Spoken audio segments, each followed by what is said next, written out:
Hi friends, UPSC வந்து பார்த்தீங்கன்னா, combined defence service examinations கேட்டகரிக்கு வந்து வேலைவாய்ப்பு வந்து அறிவிச்சிருக்காங்க. அதை பற்றின முக்கியமான விவரங்களை பார்க்கலாம். சரிங்களா? ஷார்ட்டாக வந்து சிடிஎஸ் அப்படின்னு சொல்லுவாங்க. இதுக்கு வந்து official website UPSC online dot government dot in வெப்சைட்டில் தான் போயிட்டு அப்ளை பண்ணணும்.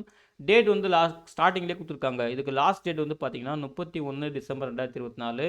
அப்ளிகேஷன் வந்து பார்த்தீங்கன்னா 11 டிசம்பர் 2024 ஓப்பன் ஆயிடுச்சு. சரிங்களா? லாஸ்ட் டேட் வந்து 31 டிசம்பர் 2024. அதுக்கப்புறம் நீங்கள் அப்ளிகேஷனை மாடிஃபிகேஷன் பண்ணிக்கலாம். ஜனவரி 1லேருந்து ஜனவரி 7 வரைக்கும் 2025. சரிங்களா? இது அப்ளிகேஷன் மாடிஃபிகேஷன் பண்ணுறதுக்கான டைம் கொடுத்துருக்காங்க. அப்புறம் இதுக்கு வந்து எக்ஸாம் இருக்குது. அந்த எக்ஸாமுக்கு வந்து பார்த்தீங்கன்னா நெகட்டிவ் மார்க் சிஸ்டம், அதே போல் அப்ஜெக்டிவ் டைப் கொஸ்டின் பேப்பர்னு சொல்லியிருக்காங்க. அதையுமே வந்து பார்த்துக்குங்க. சரிங்களா? இதெல்லாம் ஸ்டார்டிங்லேயே சொல்லியிருக்காங்க. அப்புறம் எக்ஸாம் ஹாலுக்கான இன்ஸ்ட்ரக்ஷன் கொடுத்துருக்காங்க. அதையுமே வந்து நோட் பண்ணிக்கோங்க. ஓகேங்களா? வேகன்சி டீட்டெயில்ஸ் வந்து பார்த்தீங்கன்னா, இது வந்து மொத்தம் ஒரு 5 கேட்டகரி இருக்குது. இந்த கோர்ஸ் வந்து பார்த்தீங்கன்னா இந்தியன் மிலிட்ரி அகாடமி, அது வந்து பாருங்கள். இதுக்கு வந்து 100 வேகன்சி சொல்லியிருக்காங்க. சரிங்களா? லொக்கேஷன் வந்து பார்த்தீங்கன்னா டேராடன் அப்படின்னு சொல்லியிருக்காங்க. அப்புறம் இந்தியன் நாவல் அகாடமி வந்து பார்த்தீங்கன்னா எழிமாலா, அந்த கோர்ஸ் வந்து அந்த லொக்கேஷனில் இருக்குது. மொத்தம் 32 வேகன்சி. அப்புறம் ஏர்ஃபோர்ஸ் அகாடமி வந்து பார்த்தீங்கன்னா ஹைதராபாத், இங்கே வந்து பார்த்தீங்கன்னா இந்த கோர்ஸ் நடக்குது. இங்கே வந்து பார்த்தீங்கன்னா 32 வேகன்சி சொல்லியிருக்காங்க. அப்புறம் ஆஃபீஸர்ஸ் ட்ரைனிங் அகாடமி சென்னை மெட்ராஸில் இருக்குது. இதுக்கு வந்து பார்த்தீங்கன்னா 225 வேகன்சி சொல்லியிருக்காங்க. எஸ்எஸ்சி மென், ஓகேங்களா? இதுக்கு வந்து மென் மட்டும் தான் எலிஜிபிள். அதுக்கப்புறம் பார்த்தீங்கன்னா 5வது வந்து ஆஃபீஸர்ஸ் ட்ரைனிங் அகாடமி, இது சென்னை மெட்ராஸ் தான். இது உமன் கேட்டகரின்னு சொல்லியிருக்காங்க. இதுக்கு 18 வேகன்சி. சரிங்களா? ஸோ தெளிவாக வந்து ஃபஸ்ட் செக் பண்ணிக்கோங்க. மொத்தம் 457 வேகன்சி இந்த 5 லொக்கேஷன்ஸு இந்த கோர்ஸுக்கு வந்து பார்த்தீங்கன்னா. அதுக்கப்புறம் இந்த போஸ்ட்டுக்கு வந்து ரிட்டன் எக்ஸாம் இருக்குது. அதுக்கான எக்ஸாம் சென்டர் வந்து சொல்லியிருக்காங்க. தமிழ்நாடு பொறுத்த வரைக்கும் சென்னை, கோயம்புத்தூர், மதுரை, திருச்சிராப்பள்ளி, வெள்ளூர், அப்புறம் புதுச்சேரியுமே சொல்லியிருக்காங்க. ஸோ உங்களுக்கு கன்வீனியன்ட்டாகிற லொக்கேஷன் வந்து கரெக்டாக அப்ளை பண்ணும்போது கொடுத்துக்குங்க. சரிங்களா? இதுக்கு இந்தியன் சிட்டிசன்ஸ் அன்மேரிடாக இருக்கணும். மேல் ஃபீமேல் அன்மேரிடாக இருக்கணும். இந்தியன் சிட்டிசன் தான் இருக்கணும்னு சொல்லியிருக்காங்க. ஸோ தெளிவாக நோட் பண்ணிக்கோங்க. அதுக்கப்புறம் எலிஜிபிலிட்டி கிரிட்டேரியா, ஏஜ் லிமிட் வந்து பார்த்தீங்கன்னா, நீங்கள் வந்து ஐஎம்ஏ கோர்ஸுக்கு வந்து அந்த போஸ்ட்டுக்கு அப்ளை பண்ணிங்கன்னா, அதாவது இந்தியன் மிலிட்ரி அகாடமி அதுக்கு அப்ளை பண்ணிங்கன்னா, உங்களுக்கு வந்து டேட் ஆஃப் பர்த் பார்த்தீங்கன்னா 2022 ஜனவரி 2, சரிங்களா? இதுக்கு முன்னாடியும், அப்புறம் ஜனவரி 2027 1 ஜனவரி, சரிங்களா? இதுக்கு பின்னாடியும் வந்து உங்கள் டேட் ஆஃப் பர்த் வந்து இருக்கக்கூடாது. அதாவது மினிமம் 22 வயசு, மேக்ஸிமம் 27 வயசு, அந்த கணக்கில் தான் அவங்க சொல்லியிருக்காங்க. அதையும் வந்து பார்த்துக்குங்க. சாரிப்பா, மினிமம் வந்து பார்த்தீங்கன்னா 17 வயசு, மேக்ஸிமம் வந்து 22 வயசு, அந்த மாதிரி சொல்லியிருக்காங்க. செகண்டாக வந்து பார்த்தீங்கன்னா இந்தியன் நாவல் அகாடமி, அதுக்கு வந்து பாருங்கள் 2 ஜனவரி 2022.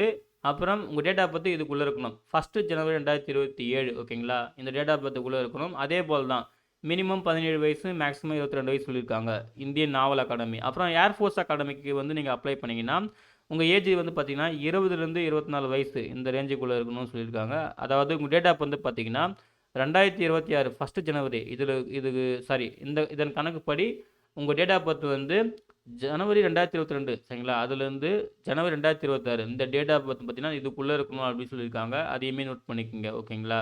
அப்புறம் ஃபார் ஆஃபீஸர்ஸ் ட்ரைனிங் அகாடமி வந்து பார்த்தீங்கன்னா, இதுக்கு வந்து உங்கள் டேட் ஆஃப் பர்த் வந்து பார்த்தீங்கன்னா 1 ஜனவரி 2027, 2 ஜனவரி 2021, இதுக்குள்ளே வந்து இருக்கணும் அப்படின்னு சொல்லியிருக்காங்க. அதையும் நோட் பண்ணிக்கோங்க. ஓகேங்களா? அதாவது மேக்ஸிமம் 23 வயசு, மினிமம் வந்து பார்த்தீங்கன்னா 17 வயசு, அதான் இப்படி தான் சொல்லியிருக்காங்க. அதே போல் தான் for officers training academy woman கேண்டிடேட்டுக்கு வந்து பார்த்தீங்கன்னா அதே சேம் தான். மேக்ஸிமம் வந்து 23 வயசு, மினிமம் வந்து 17 வயசுன்னு சொல்லியிருக்காங்க. கூடவே வந்து பார்த்தீங்கன்னா நீங்கள் அன்மேரிடாக இருக்கணும். ஓகேங்களா? மேலாக இருந்தாலும் சரி, ஃபீமேலாக இருந்தாலும் சரி, அன்மேரிடாக இருக்கணும்னு சொல்லியிருக்காங்க. அதை நோட் பண்ணிக்கோங்க. நீங்கள் இந்த போஸ்ட் சம்மந்தமாக ஏதாவது கம்யூனிகேட் பண்ணணும்னு நினச்சிங்கன்னா, ஓகேங்களா? அஃபிஷியல்ஸ் கம்யூனிகேட் பண்ணணும்னு நினச்சிங்கன்னா இந்த 6 விஷயத்தை ஃபாலோ பண்ணி தான் நீங்கள் வந்து கம்யூனிகேட் பண்ணணும். உங்கள் name, year of the exam, registration ID, roll number, அப்புறம் உங்கள் நேமு, சரிங்களா? அதுக்கப்புறம் உங்கள் வேலிட் ஆக்டிவ் இமெயில் ஐடி, இதெல்லாம் வச்சு தான் நீங்கள் கம்யூனிகேட் பண்ணணும் through out the recruitment process அப்படின்னு சொல்லியிருக்காங்க. ஸோ தெளிவாக நோட் பண்ணிக்கோங்க. அப்புறம் கல்வித்துறை வந்து பார்த்தீங்கன்னா வச்சிங்களேன், Indian military academy officer training, அந்த அந்த போஸ்ட்டுக்கு நீங்கள் வந்து போகிறீங்கன்னா, அந்த கோர்ஸ் போகிறீங்கன்னா, நீங்கள் வந்து டிகிரி, ஏதாவது ஒரு டிகிரி முடிச்சிருந்தா போதும். அதே போல் இந்தியன் நாவல் அகாடமி அந்த கோர்ஸ் போகிறீங்கன்னா நீங்கள் வந்து இன்ஜினியரிங் டிகிரி, பிஇ, பிடெக், சரிங்களா? எனி டிசிப்ளின், ஆனால் இன்ஜினியரிங் டிகிரி வந்து முடிச்சிருக்கணும்னு சொல்லியிருக்காங்க. ஓகேங்களா?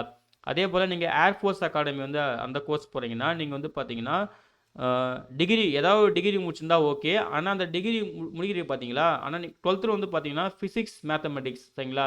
இந்த குரூப் வந்து நீங்கள் படிச்சிருக்கணும் 12th வந்து. ஏதாவது ஒரு டிகிரி முடிச்சிருந்தா ஓகே. ஆனால் ஃபிசிக்ஸ், மேத்தமெட்டிக்ஸ் தான் நீங்கள் வந்து 12th படிச்சிருக்கணும்னு சொல்லியிருக்காங்க. அந்த குரூப் தான் நீங்கள் படிச்சிருக்கணும். அல்லது நீங்கள் இன்ஜினியரிங் வந்து முடிச்சிருக்கலாம். இன்ஜினியரிங் டிகிரி வந்து எந்த டிசிப்ளின் வேணாலும் முடிச்சிருக்கலாம். ஸோ கல்வி தகுதியை தெளிவாக பார்த்துக்குங்க. ஓகேங்களா? ஸோ இதுதான் வந்து இந்த கோர்ஸுக்கான கல்வி தகுதி. சரிங்களா? அதுக்கப்புறம் அட்மிஷன் எப்போ வந்து இது அட்மிஷன் நடக்கும் அப்படின்னு பார்த்தீங்கன்னா, இந்தியன் மிலிட்ரி அகாடமிக்கு வந்து ஜனவரி 1, 2026 அன்னைக்கோ இல்லை அதுக்கு முன்னாடியே நடக்கும் அப்படின்னு சொல்லியிருக்காங்க. அதே போல் இந்தியன் நாவல் அகாடமிக்கு வந்து பார்த்தீங்கன்னா ஜனவரி 2026 1 சரிங்களா, அன்றைக்கோ அதுக்கு முன்னாடி. அப்புறம் ஏர்ஃபோர்ஸ் அகாடமிக்கு வந்து பார்த்தீங்கன்னா நவம்பர் 2025 13 சரிங்களா, அன்னைக்கு இல்லை அதுக்கு முன்னாடி அப்படின்னு சொல்லியிருக்காங்க. அப்புறம் ஆஃபீஸர்ஸ் ட்ரைனிங் அகாடமி சென்னை அதுக்கு வந்து பார்த்தீங்கன்னா ஏப்ரல் 1 2026 சரிங்களா, அதுக்கு முன்னாடியோ இல்லை அன்றைக்கோ நடக்கும் இதுக்கான அட்மிஷன் அப்படின்னு சொல்லியிருக்காங்க. அதை தெளிவாக நோட் பண்ணிக்கோங்க.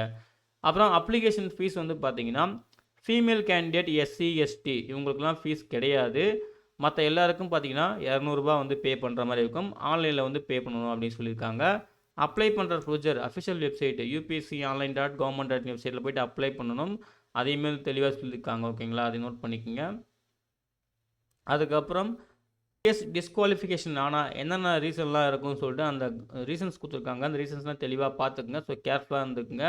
அதே போல் நீங்கள் சப்போஸ் கோர்ஸில் ஜாயின் பண்ணிட்டீங்க, நீங்கள் வந்து மேரேஜ் வந்து பார்த்தீங்கன்னா ட்ரைனிங் நகரப்போ பண்ண முடியாது. அதாவது மேரேஜ் ஏன்னா அன்மேரிடு ஃபீமேல் மேல் தான் ஜாயின் பண்ணணும் இல்லையா. இன்கேஸ் மேரேஜ் பண்ணுற மாதிரி இருந்துச்சுன்னா அதுக்கான ரெஸ்ட்ரிக்ஷன் இருக்குது. அதுக்கான கைட்லைன்ஸ் கொடுத்துருக்காங்க. தெளிவாக செக் பண்ணிக்கோங்க. ஓகேங்களா. அப்புறம் ரிட்டன் எக்ஸாமுக்கான டீட்டெயில்ஸ் கொடுத்துருக்காங்க. ஓகேங்களா, அதையும் பாருங்கள். 2 ஸ்டேஜ் இருக்குது. ரிட்டன் எக்ஸாமு அப்புறம் இன்டர்வியூ இருக்குது. ஃபஸ்ட்டு வந்து பார்த்தீங்கன்னா நீங்கள் இந்தியன் மிலிட்ரி அப்புறம் இந்தியன் நாவல் அகாடமி ஏர்ஃபோர்ஸ் அகாடமி இந்த கோர்ஸுக்கு ட்ரை பண்ணிங்கன்னா உங்களுக்கு வந்து English general knowledge elementary mathematics இந்த 3 சப்ஜெக்டில் வந்து கொஸ்டின் இருக்கும். ஒரு சப்ஜெக்ட்டுக்கு வந்து 2 ஹவர்ஸ் மொத்தம் 6 ஹவர்ஸ் வந்து இருக்கும். எக்ஸாம் வந்து மொத்தம் 300 மார்க். ஓகேங்களா, ஒரு சப்ஜெக்ட்டுக்கு வந்து 100 மார்க்கு, மொத்தம் 300 மார்க்கு. அதே போல் நீங்கள் வந்து ஆஃபீஸர்ஸ் ட்ரைனிங் அகாடமி அந்த கோர்ஸ் ஜாயின் பண்ணுற மாதிரி இருந்தீங்கன்னா உங்களுக்கு இங்கிலீஷ் ஜென்ரல் நாலேஜ் 2 சப்ஜெக்ட் தான் உங்களுக்கு வந்து ரிட்டன் எக்ஸாம் இருக்கும். ஒரு சப்ஜெக்ட் 2 ஹவர்ஸ், மொத்தம் 4 ஹவர்ஸ். ஓகேங்களா, ஒரு சப்ஜெக்ட் 100 மார்க்கு, மொத்தம் 200 மார்க் சொல்லியிருக்காங்க. அதையும் வந்து பார்த்துக்குங்க. ஓகேங்களா. அதே போல் கொஷின் பேப்பர் வந்து பார்த்தீங்கன்னா ஹிந்தி இங்கிலீஷ் 2 லாங்குவேஜில் மட்டும்தான் இருக்கும்னு சொல்லியிருக்காங்க. அதையும் தெளிவாக பார்த்துக்குங்க. அப்புறம் சிலபஸ் கொடுத்துருக்காங்க. சரிங்களா, சிலபஸ் வந்து தெளிவாக நோட் பண்ணிவிட்டு அதுக்கப்புறம் ரிட்டன் எக்ஸாமுக்கு வந்து ப்ரிப்பேர் பண்ணுங்கள். ஓகேங்களா. அதே போல் நீங்கள் ஆன்லைனில் அப்ளிகேஷன் ஃபில் பண்ணுறதுக்கான கைட்லைன் கொடுத்துருக்காங்க. அந்த கைட்லைன் தெளிவாக செக் பண்ணிக்கோங்க. அப்ளை பண்ணுறதுக்கு முன்னாடி இந்த எக்ஸாம் நடத்துறதுக்கான கைட்லைன் கொடுத்துருக்காங்க. அப்ரெண்டிஸ் 3ல் வந்து பார்த்தீங்கன்னா எக்ஸாமுக்கான கைட்லைன் கொடுத்துருக்காங்க. அதையுமே தெளிவாக ஃபாலோ பண்ணிக்கோங்க. ஓகேங்களா. அதுக்கப்புறம் இதுக்கு ராங் ஆன்சர் அதாவது பெனால்ட்டி மார்க் இருக்குது.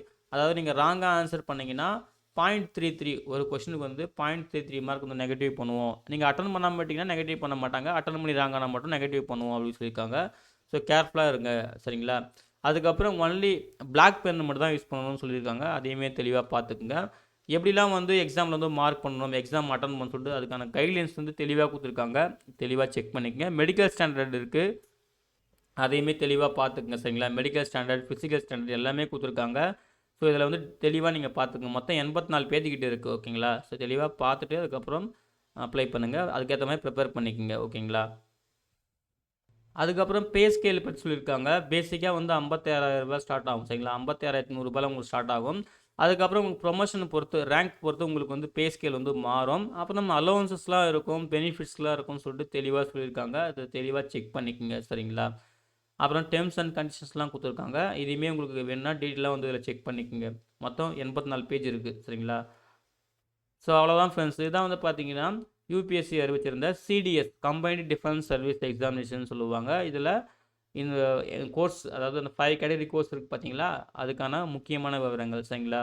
அப்ளை பண்ணுறதுக்கு முன்னாடி இந்த நோட்டிஃபிகேஷனை ஒரு டைம் கிளியராக பாருங்கள். ஒரு வெப்சைட் எடுத்து நோட் பண்ணிவிட்டு அப்புறம் ஆன்லைனில் மிஸ்டேக் இல்லாமல் அப்ளை பண்ணுங்கள். சரிங்களா. இதுக்கு லாஸ்ட் டேட் வந்து பார்த்தீங்கன்னா 31 டிசம்பர் 2024. சரிங்களா. இந்த நோட்டிஃபிகேஷன் டவுன்லோட் பண்ணுறதுக்கான லிங்க்கையும் ஆன்லைனில் அப்ளை பண்ணுறதுக்கான லிங்க்கையும் இந்த வீடியோ டிஸ்கிரிப்ஷனில் தரேன். செக் பண்ணி நீங்களும் யூஸ் பண்ணிக்கோங்க. ஓகேங்களா. அப்ளை பண்ணுற எல்லாருக்கும் wish you all the best. Thank you.